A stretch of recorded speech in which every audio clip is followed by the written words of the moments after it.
All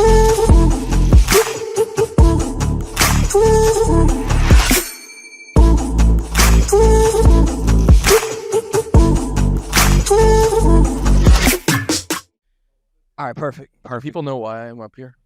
I don't think so. I think you should tell them why. I know we know why you're up here. Oh, yeah. But yeah, go ahead. Found myself up here. Yeah, so I moved to Austin actually in 2013. I pitched early days of Capital Factory and was one of the first actually companies that they invested in one of their first batches. And that company took me over 10 years to build, bootstrapped it for the first 5 years. Shout out to the bootstrappers and know what it's like while raising a small family. So that was insane. And then eventually that was acquired in 2019. And I was looking for something else to do, new to do, and I punished myself by starting another company. And this one I bootstrapped it a little bit, built the idea, but I've been at that now since like 4 years. So I have raised money, seed rounds, and so the first company, just for background, it's actually the first. So there used to be maps on the internet where you actually had to click to like go to the next little section, like MapQuest. It's crazy. Then Google Maps came out. So my weird claim to fame is I was one of the first people to put interactive maps on the internet. I did weather maps as my focus. Barack Obama, when he came to Austin, ended up, I shared with him because the White House was a customer of ours because we were literally one of the first people to have interactive weather maps on the internet. Grew that to a few million in revenue plus and millions of consumers that used it. Back when you could do B2C bootstrapped, which I think would almost be impossible these days unless you're giving away free stuff to grocery stores, apparently. But yeah, that's me. New business that turned into a B2B SaaS. We pivoted. New business is also B2B SaaS, and it's called Summit. And happy to talk about that more as I answer your tweet grilling here. Yeah, but go ahead, break down Summit.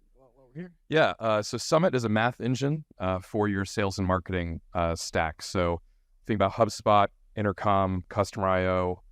These tools are great, but there's no way to do math inside of them. So say you want to calculate something for the customer. Hey, here's your discount. Here's a coupon.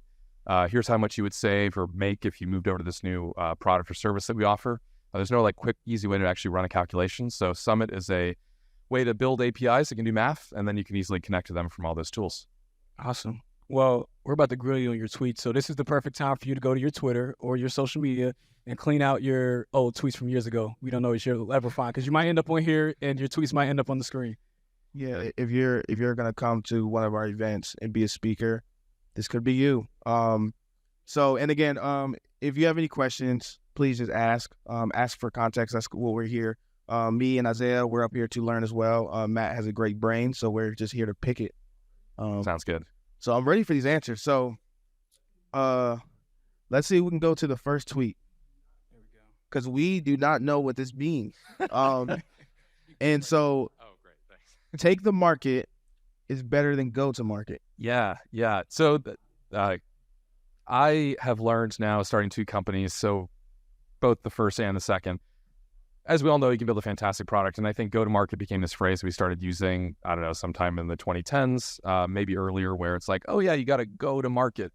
But I actually think, to what Nathan was saying, you can go to market by buying a bunch of ads. You can go to market by just doing a lot of things that everyone else is doing. And I think I have found that the most success, the outlier success at least, comes from a take-the-market attitude, which is, if you go buy Google Ads just like everyone else, or you go post on LinkedIn like everyone else, you use GPT to generate 500 articles like everyone else, you're going to get everyone else's results, right? Take the market to me is sitting there thinking, okay, the market is well defended. There are a lot of incumbents who don't want anybody taking their market share. Take the market to me is like, you find the side entrance, you find the escape hatch, you MacGyver it basically and say, because if you don't, then you're just going to pay the same tax as everyone else, which is the game that, we just talked about. So if you want to be bootstrapped, especially, and you want to succeed or not raise a lot of money, you got to take the market. And that to me means sometimes you got to do stuff that is, whether it's gray hat or it's unexpected or it's just unorthodox or unconventional, that to me is the take the market attitude. I think there's, and that used to be what go-to-market meant back when growth hackers was a thing, and that's what that meant too. But now go-to-market literally could just be like buy ads. And I think like the creativity has kind of gone out the window. So how do you, which the audience is probably curious, if let's say you're in a market where it's like, you feel like everybody else has tried everything. How do you come into a market and take it versus kind of just going along and doing what everybody else has done, if they've seen their success with it, how do I know I should do something different? Yeah. So what I like to do is I like to look for whole. Obviously, this is all metaphorical because I'm trying to talk about 20 industries at once, right? But look for holes. What do I mean by that? So with my first company, for example, as I already said, it was weather maps. I shared links with everyone. I did what everyone else did back in 2009 or 10, which was like, oh, I'm going to pay somebody to create links all over the internet. That was the thing. Forgive me, but like, oh, I'm going to have a WordPress blog because I was brand new. So I did all these things that didn't generate a lot of results. But then I realized, I was like, where do people go for weather information and weather maps? They're not Googling for it, at least not back then. They weren't going to come to my website. It's like, they're kind of going to like the newspaper sites. That's also weird. Everything's old stories with me, but they go to newspaper sites, they go to radio sites, they go to CNN.com. And I'm like, how do I get on those sites?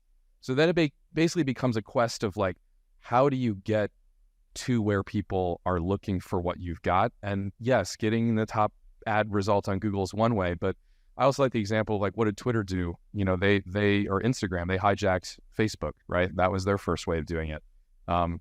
We ended up giving away the maps for free to newspaper sites because their technology sucked. And we're like, if we let you embed it for free, then you're going to send a ton of traffic to us. And now we get that traffic. And so I think you're always looking for a way to basically piggyback off of or hijack kind of somebody else's distribution, right? And so there's ways of doing that are less fancy. And then there's other ways where you just, become a expert on the market. Like you got to find, again, the little loopholes and areas where you can get in there. And it's kind of like social engineering. I mean, that's another phrase Nathan used, where you just find a weakness in somebody else's platform or product, and you figure out how you could get in there. And sometimes that means just searching online. Sometimes it means going to a conference and becoming great friends with the VP of engineering who's like, oh yeah, that does suck. And you're like, oh, we could plug into that. And then before you know it, you've got this deal that didn't exist last week, but like you made it happen, right? So yeah, I'll say I do think a lot of companies do try to think too outside the box though, right? Because sometimes when you try to do too much, you do too much, and sometimes that difference maker could be something very small that I think a lot of founders don't realize, and they find it, but when they find it, like, okay, I need more, and then eventually it's like, now you're doing too much versus, your competitors, and now you're probably not even in the same industry that you really planned on.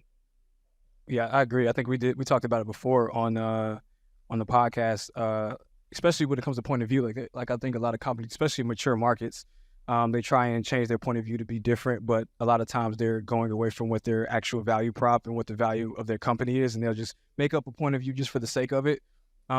But have you ever read the book Play Bigger by Yes. You read Play Bigger? That's great. Yeah, I think that's the mindset. When I hear take the market, it reminds me of a category pirate, and how Salesforce, when they first came to the market, and they were like, no more software to the clouds, and they had a whole I think it was a whole parade in San Francisco. They shut down like one of the streets in San Francisco and had an entire no software parade, and it's things like that helped them become, like, I guess, the most successful software definitely took the market.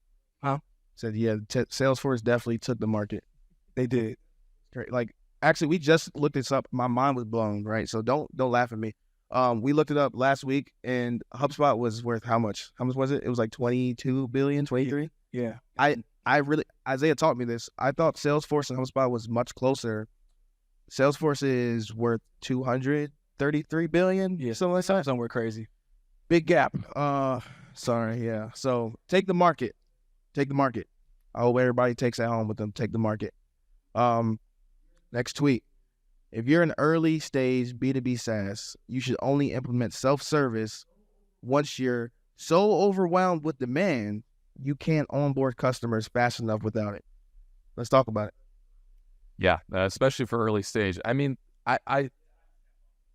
yeah. This wasn't that long ago. I believe all these tweets were this year. Yeah. For context, all these were this year. Yeah. We didn't go too far back into the database. I got to learn how you guys did it. I don't know. This is clever. I feel strong. This is, anytime you tweet something like this, it's like a rule. There's exceptions.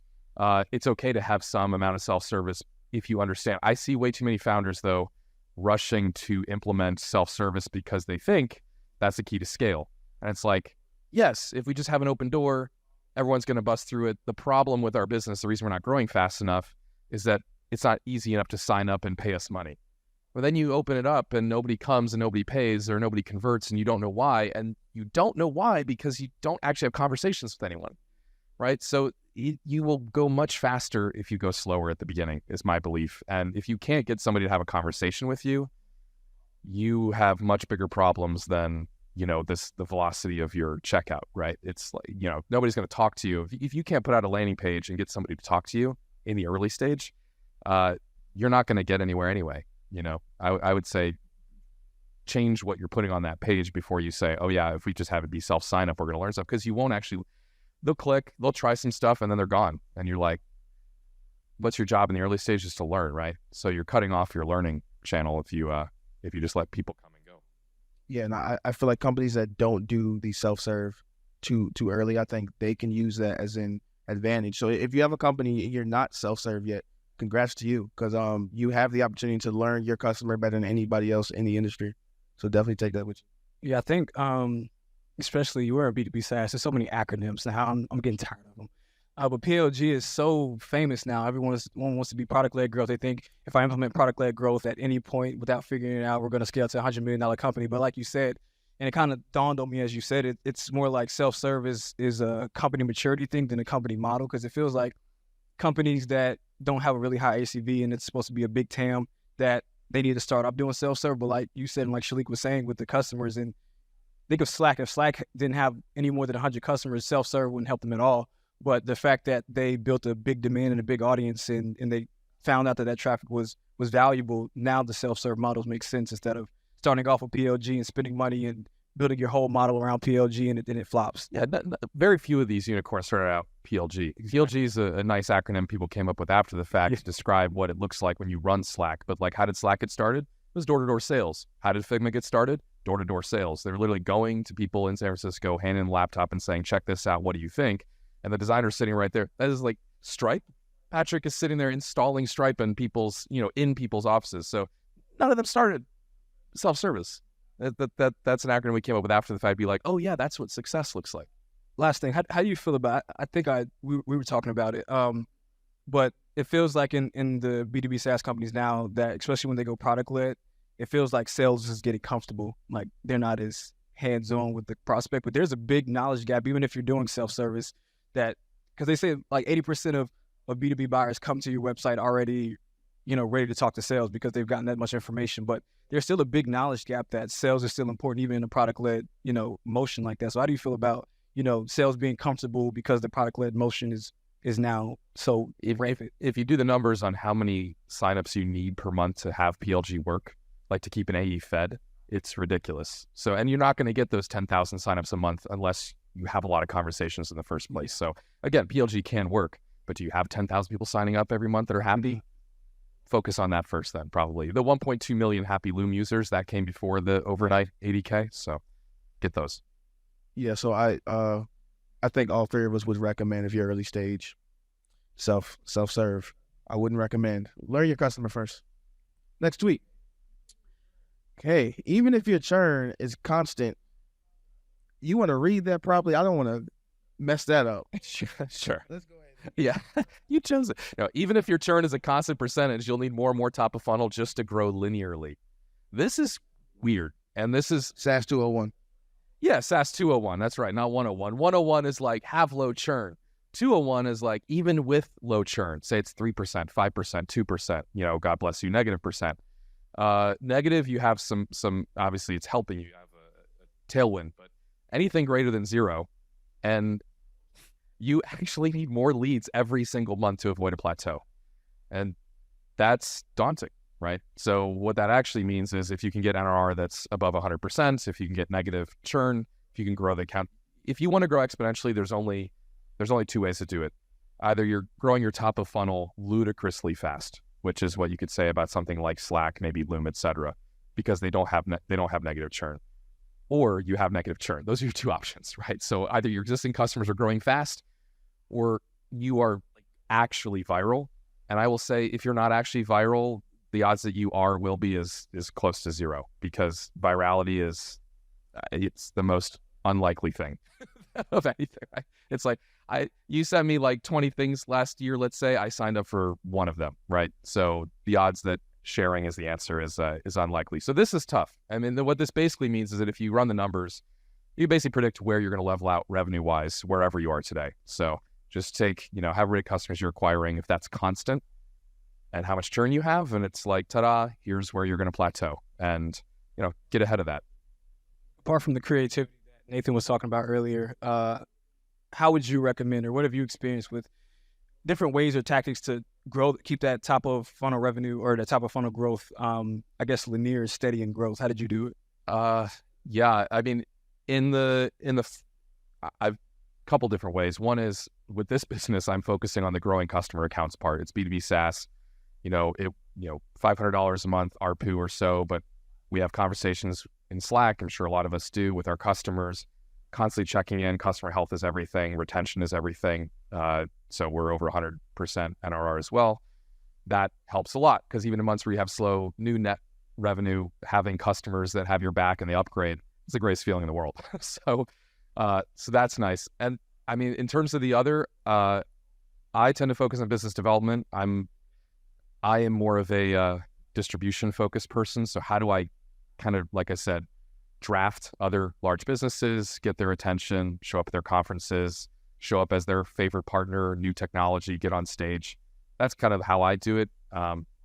Ads, there's a lot of ways to grow this linearly, but they're very expensive. So yeah, I think growing your existing customer base is the way that I like to do it. But that's usually that's you. Top of funnel is always on marketing for the most part. It's usually on marketing. Yes, it's interesting now. And we got marketers in the room, right? I know Yuli's a marketer. Okay, yeah, we got marketers in the room, so they're definitely feeling the fire right now with do more with less. That's the motto for a lot of marketers. So I know a lot of them are trying to figure out how to go to top of funnel. And something that Nathan said, which was really important, is that you can't be like do the lazy route and just throw money at the problem of creating new acquisition and new pipeline for your sales team. And I think we said there are 4 ways other than trying to grow or throw more ad spend out there to try and fix that pipeline issue. And like one of them is obviously increase the amount of opportunities you're bringing to sales. The next one is increase the win rate, but that's more on sales. The other one is do those conversion rates that are in the middle of the pipeline. So if you're bringing in 100 demos a month, how many of those are actually turned to sellable opportunities? And the last one, which could be more on the CEO, which is improve the ACV. So like that's the creativity that Nathan was talking about earlier with trying to figure out, other than throwing more money at the problem, what are those? Where's the bottleneck in the pipeline? Is it pipeline creation? Is it conversion? Is it win rate? And then just address that person on the go-to-market team to figure out where we can improve at.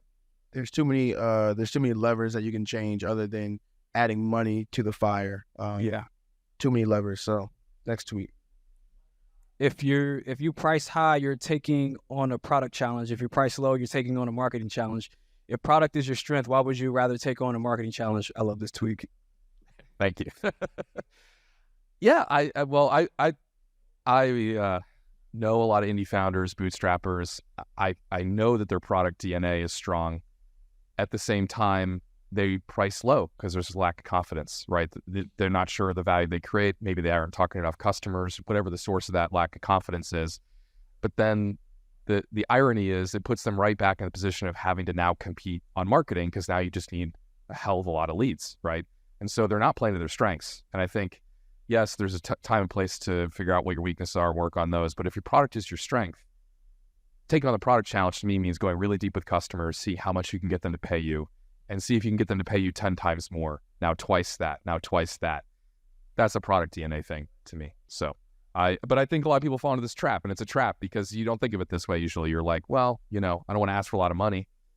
And that goes to the last tweet about the self-serve, about knowing who your customer actually is. Yeah. No, and I think, getting some perspective on what a lot of money even is for customers. I mean, what did that thing say? 13 customers paying us over $1 million a year for Zoom info? It's mind-boggling. These are numbers that in a family budget we've never seen. So, yes. I like that one. Let's go to the next tweet.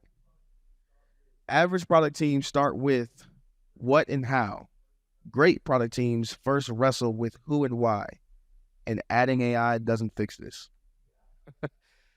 Yeah, I mean, I agree that AI, we're definitely going through obviously a bit of a hype bubble, and that's going to start coming down. I think when I see AI get added to products like Intercom or products like Notion thoughtfully, where they know who their customer is, they know why they're doing it, you end up with delightful results, right? And I think there's this temptation to think that, AI first or adding AI is going to somehow substitute for that intimacy with your customer and really understanding who they are and why they're there. And this goes for everything. Onboarding is a great example of this. Why are they here? What are they trying to do? Who are they? AI can't solve that, right? And so to put somebody in front of a little glowing Siri kind of thing and say, oh, this solves onboarding, this solves anything, it just doesn't, right? And I think, knowing who and why is, it's difficult, but it can feel like you're going slower a lot of times. And I think a lot of people don't want to go slower. They just want to produce more product or more features. Yeah, I definitely agree with the who and the why. Because it feels like a lot of companies are obsessing with what their competitors are doing, especially with AI, and they're not thinking, does my customers actually want this, and is the AI actually making it easier? And even from what we've kind of researched, it's like, to us, it feels like a lot of companies go out of business not because of their actual competitors' performance, but because they obsess so much over their competitors and they're trying to copy what their competitors are doing instead of actually going to the customers and figuring out what does my customers actually want. So your customers are your customers for a reason. Make them happy, and if you made them happy, you should probably make them happier, right? Yeah. I haven't had many customers ask us for AI yet. I don't know about you. Are they asking you for AI? Honestly, I don't think a lot of companies, I don't think their customers ask them for AI. I think they just assume that it's like, hey, let's add AI. FOMO. My customers ask me for weird things like, can we get this data field over here? And could we put this number there? It's usually simple things. It's usually the simple things that will make your customer happier. Yeah. Right? I mean, everybody here has probably used a SaaS product. Has any of you asked them for AI? Probably not. It's always these small things, those small bugs that kind of make customers always happier. Yeah. Right? Yeah. So let's go to the next tweet. More startups die for lack of distribution and lack of marketing effort. Distribution, getting the product onto the shelves where your ICP lives, works, and shops. Marketing, making sure they choose you when they see you there. Put your horse and cart in the right order. What does that mean? Jeez. That's a lot to take in right there. Yeah, I'll summarize it this way. Distribution, marketing, different things. I think distribution is a bit of a lost art. What I mean by distribution is, and it's not just for product distribution, obviously. So my last company did a lot of work in supply chain, and I saw how CPGs thought of distribution. I mean, next time you're at H-E-B or wherever, there's a reason why the Hellmann's is where it is and why the Duke's is where it is and all that. These people, they understand distribution is literally everything. I think when we get into software, it's obviously a lot more conceptual and fuzzy, but we think about, SERPs and PageRank and placement there. Maybe we think about, okay, yeah, we got this partnership or maybe placement on a page or A/B testing or something. When I say distribution here, I think that a lot of people don't think about where our customers are actually going to get the cue about what they're going to buy next. So yes, maybe they Google for it. Maybe though, they ask their friend who's a photographer what software they should be using to edit their family photos. Maybe they ask, this person over here who runs a startup accelerator who they should be raising money from. Maybe that, distribution to me means being present in the room, whatever that room is, where the decision is being made of who they're even going to look at, right? Or what they're even going to buy. And this goes for fundraising too, by the way. Like, let's say you want to distribute your pitch. One way to distribute your pitch is marketing. Okay. Marketing would say, I'm going to send this pitch out to a bunch of people. I'm going to do a bunch of email. I'm going to shake a bunch of hands, whatever. Distribution is, I want this investor to take a serious look at my business. I'm going to figure out who this investor listens to for signal. I'm going to make sure that person knows who I am. I want to make sure that person says the right thing at the right time to that investor about me that gets them to pay attention to me and take a meeting with me. That's distribution. So do you want to sell your pitch to that investor? Get distributed. That investor is not opening up their inbox expecting, right, to find the next unicorn in their inbox, most likely. And most customers and consumers also aren't necessarily looking at the ads in LinkedIn and a lot of the things that marketers do for what am I going to buy next when it comes to customer support. I don't know what the answer is for your industry and business, but going to where they're actually looking is tremendously powerful. And if once you get at that level, you realize the people that control that positioning, the people who get to be in those rooms, they defend it, right? So that goes back to what we said earlier, taking the market is about how do I actually get in with the people who control distribution, not just compete with everybody else for attention. And to that, I would say this is why honing in on your ICP, yes, who you're selling to, is so important, because right. Your distribution could be good, right, for what you're trying to do, but maybe you're distributing to the wrong people. Yes. And then so like you said with LinkedIn ads, this is why targeting has to be on point, because you're targeting probably people you think are going to buy, but who is actually buying from you. And again, to self-serve, like all this comes full circle. You'll know if you speak to your customers. Your customers usually tell you exactly. If you ask the right questions, I'll say, you can find out a lot of information about your customers so you can get that distribution down. Yep.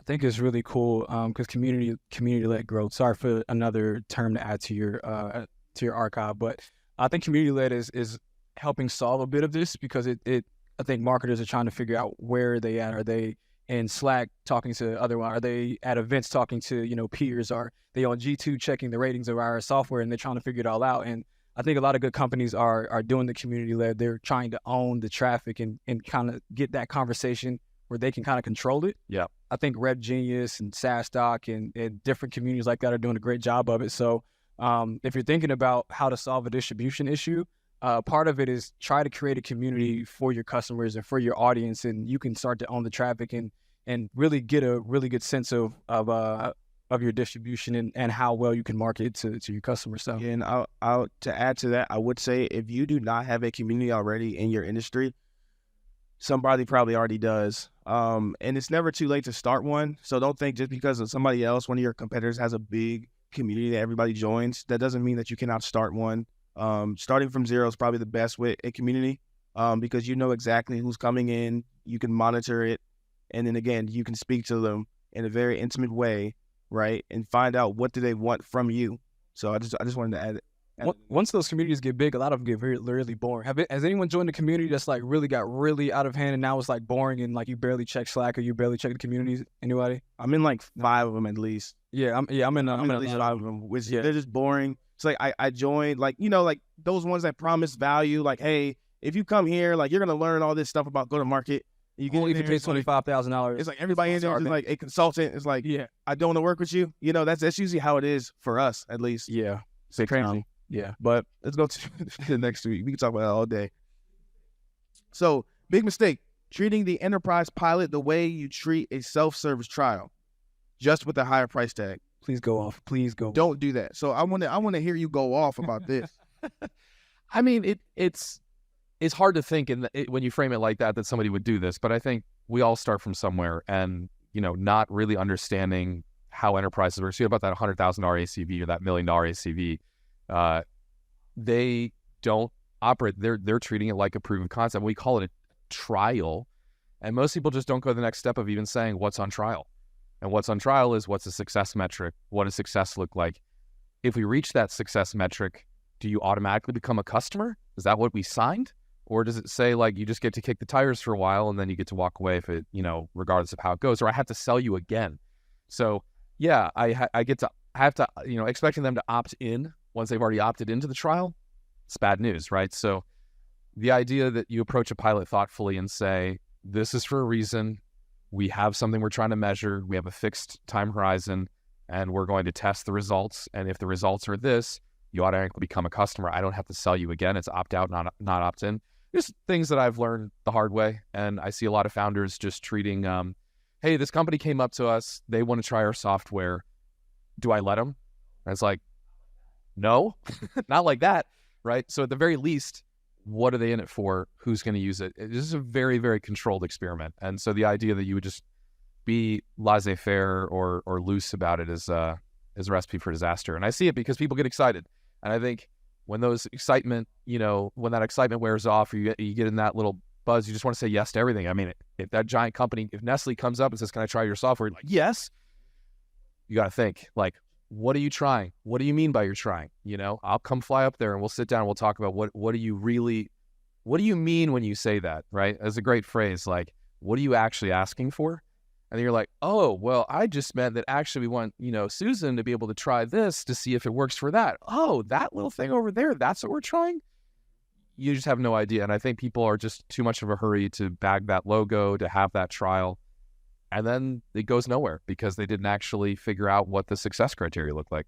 Yeah, that's actually true. So to add to that again, as y'all can read, don't do that, please. Please don't do that. So I know it is 7:30, so we're going to go through a couple more to wrap it up because there are some that I do want to hear what you have to say about, and I'm pretty sure the audience will too. So let's go to the next one. Every business is a lifestyle business. The real question is, what kind of lifestyle do you want and when do you want it? Success without sacrifice is snake oil. Snake oil. I asked that this one be added in there, by the way. He personally asked for this.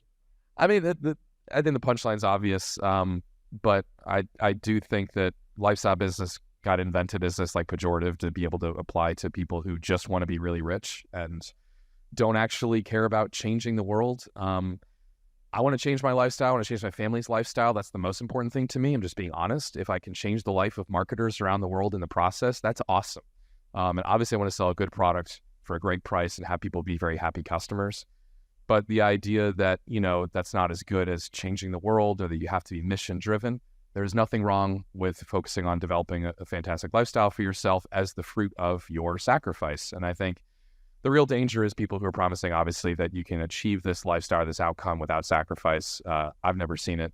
And I think the first thing I'm sacrificing usually as a founder is your own, your time, your effort, your opportunity cost. And so, yeah, that's pretty self-explanatory in that sense. But I think everything is a lifestyle business. I mean, don't let the people chasing VC funding fool you into thinking that, that the money doesn't matter to them. Obviously, it does. The money matters to everybody. It's about how much and how much are you willing to sacrifice to get that. Yeah, it feels like a lot of founders psych themselves out by trying to be Mother Teresa and change the world with everything they do. And if it's just like, dude, if I just want to grow a company and sell it for a couple of million and live the rest of my life happy, then you'll be able to operate a lot more genuinely as you grow your company than yeah, be authentic, man. Yeah, just be authentic. Be authentic. Let's go to the next one. Okay, one way founders hurt themselves is getting advice about a topic or area from someone with limited or no success in that specific area, right? They do this because that person is successful in other ways or areas, so they think that's enough. It isn't. Yeah, I mean, this is true, and I mean, this is general purpose, sort of fortune cookie wisdom in one way that, getting advice from people about parenting who don't have kids or getting advice from somebody about the way to run a route in a football field that's only played basketball is probably not a good idea. I mean, this is prevalent, but I think in business, there is definitely, especially with first-time founders, obviously there's a halo effect over people who've had some success. They give you some advice, you think it's amazing, you go try to apply it, and you actually find out if you just peeled away a little bit, they have no experience in this area. And the world is so complex and it's so nuanced that it's very dangerous to take advice from somebody who says, well, I've sold, all these $1 million contracts. You're like, great. That doesn't mean they know what it's like to get somebody to convert for $49.99, after 14 days. That's a completely different muscle, right? So I think that stopping and saying they got a big name, they're successful, that's great, but have they ever done this before? And you might actually find out the person who's failed a bunch of times, who's only wrestled with that, is going to give you way better advice than the person who's actually been successful in some completely different dimension. So, but I see this happen all the time. All the time. All the time. And this is why me and Isaiah, we keep a group of advisors for ourselves, whether it's business or personal, because of this reason right here, right? So we know we don't want to just have one person that we go to. It's like the end all be all. So we're asking them questions. Whatever they say is like, you know what? That guy makes sense. When in reality, probably doesn't make sense. So if you keep, again, a group of advisors around you, whether it's business or personal, one, keep an open mind when you're asking and when they answer, and don't be afraid to ask other people their opinion on that advisor's advice. Ooh, that was a tongue twister. Hopefully, the first line of defense is your team. I hope you have people on your team that you feel this way about. That you're like, this person knows more about this than I do. You know more about that than I do. My teammate. Okay, so we got time for one more. Let's do one more so everybody can get home. I hope the tacos was good. People have a high tolerance for ugly products. That's so true. that deliver incredible value. Obsession with visual design, pre-product market fit is mostly value insecurity and Apple cargo cutting. I agree with this 100%. Hashtag Salesforce. That last part, obsession with visual design, pre-product market fit, is mostly value insecurity. Yeah. That's very true. Yeah, I mean, everybody wants something to look good, but it turns out if it's a spreadsheet that's just filled with incredible data, it doesn't matter how good it looks. And you could invest a lot of money in making that pretty, and it really wouldn't change the value. I mean, we have a lot of trite examples, Craigslist, et cetera, but one really fun thing, I'll leave you with this fun tip. Next time you're admiring a company, you think their visual design is amazing, and they're super successful, before they had design, before they had design ops, before they had design operations managers, before they had a visual designer who's different than UI, UX designer, all that stuff, go to the Internet Wayback Machine, okay? Go to their homepage when they launched. Look at what it looks like, take a deep breath, and realize none of that probably matters. It's incredible. It's very encouraging, by the way. If you look at what Airbnb is gorgeous these days. Look at what Airbnb looked like when they launched. Very successful. It was bad. But you know what the real design brilliance there was? That Brian Chesky knew what design meant to them at that stage. It meant the user finding the right button to click at the right time and finding rates that mattered and all that. And so design is not about looks. Sometimes it's about simplicity, right? How fast can I get the value that you're supposed to be providing to me? I shouldn't have to go through 10 different pages to finally see the value that you promised on the homepage. So again, obsession with visual design, pre-product market fit is mostly value and security. So definitely focus on value. Thanks, guys.